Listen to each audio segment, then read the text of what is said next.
It does feel very much like we are in some sort of re-election campaign. Maybe not necessarily for Trump, but for Trumpism. Yeah. I'm joined this morning by the Times' diary editor, Jack Blackburn. Hello, Jack. Good morning, Hugo. You knew that about Hull? Absolutely not. No, I was scratching my head. Initially, I sort of thought, well, London is O2 and everything else is O1, so maybe it's that. And then I thought it's Bristol, potentially, because doesn't Bristol have its own money? Oh, don't make this difficult. I don't know. Does it? I know. Lewis had its own money. I think a couple of places have done this. Yeah, I should have my own money. People should be forced to accept it. Scotland has its own money. Let's not get into that. Look, we're going to start this morning with Donald Trump's State of the Union address, which he delivered overnight. But before we get into that, this is the sound of the audience responding after the president was heckled.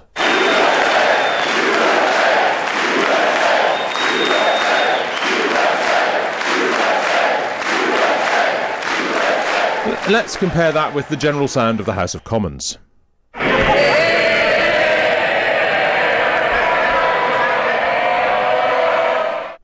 Jack, which do you prefer? The latter, I would say. Also, particularly, is this the State of the Union is the equivalent of the state opening of Parliament, which is heard in reverential silence, whilst everyone's in fancy dress. And I much prefer that. I think it's a clear indication of our system having its benefits.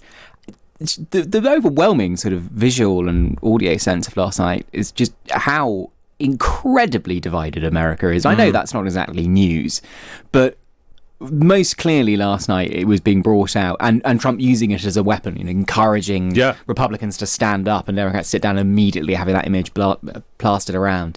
About half the Democratic Party refused to turn up, and I sort of was reading this going, maybe they've been well advised just to not turn up at all. I mean, if it's this bad anyway, I don't think not turning up is any worse. Yeah, it is. I mean, that's like, I don't know. That's maybe what he wanted them to do. Look, anyway, at PMQs later, we're going to see if anyone starts chanting UK.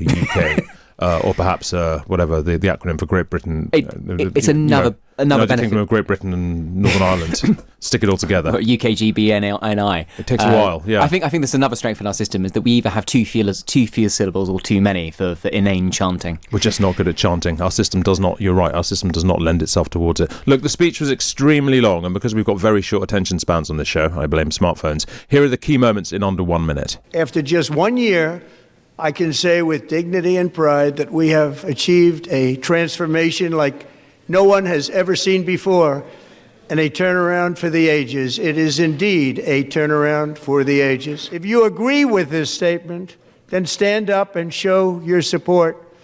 The first duty of the American government is to protect American citizens, not illegal aliens. And as time goes by, I believe the tariffs paid for by foreign countries will, like in the past, substantially replace the modern-day system of income tax. We are in negotiations with them. They want to make a deal, but we haven't heard those secret words. We will never have a nuclear weapon. The roaring economy is roaring like never before, and our enemies are scared. Our military and police are stacked, and America is respected again, perhaps like never before.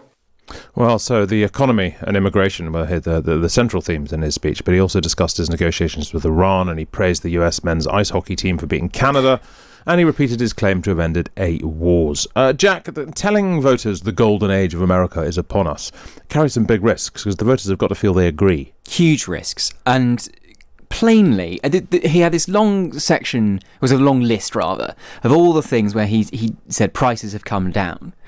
And in most of those cases, in fact, prices are going up. It's the sort of classic mistake of saying inflation is down, therefore prices are coming down. Yeah. And it's a key miss of how things are actually being felt. There's been a lot of jokes on social media recently about, pointing to terrible things that ICE have done, and somebody will come back, yeah, but the Dow is so high. Yes, and one of the reasons why the Dow is so high is inflation has been so high. And there is this disconnect between the experience of the voters, many of whom returned Trump a year and a half ago, who are experiencing high prices and are not, they want prices to come down. They think everything is too high. They don't want the growth to slow, and this sense of, well, everything's booming because the figures are higher in certain other areas, and this is the problem. I think the other sort of telling thing, he went very hard on immigration, which is obviously a safe territory for him. The polling would suggest that actually immigration or legal immigration as a voting concern has gone down because you debate the rights and wrongs of his methods.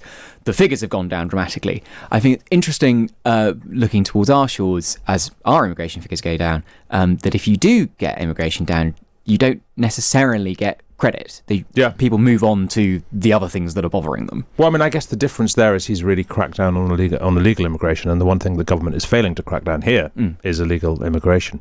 But I think the economic point you made, I think, is just sort of so central, because it is striking to me both that Trump, he goes big on how well he's been for the economy, and yet the main thing that the Democrats attack him on is the cost of living. And you'd think those two ought to be the same, but of course they're not the same at all. Katie Balls, the Times' Washington editor, has got an excellent piece which has just gone up on thetimes.com. If you're a subscriber, you can read it right now. Or perhaps, wait till we're off. But asking basically if Trump risks following the Biden playbook, in which he kept telling the electorate the economy was doing really, really well, and they just didn't believe him. We'll discuss that later in the show, but sitting tight and hoping for the green shoots of recovery seems to be what Keir Starmer's doing here as well, and it's obviously risky. It's hugely risky, and the other thing about this, and I know we have midterm elections coming up, but why did last night feel like it was part of a re-election campaign? Mm-hmm. And I know there's all sorts of speculation. I know that of how he might be able to get around the Constitution, and he has sort of flirted with the idea, but has come down saying, "Oh, and obviously, I'm two and done." Yeah. It does feel very much like we are in some sort of re-election campaign. Maybe not necessarily for Trump, but for Trumpism. Yeah, well, I guess he's looking to the midterms. We're going to be discussing all that a lot later anyway, so do stick with us for that.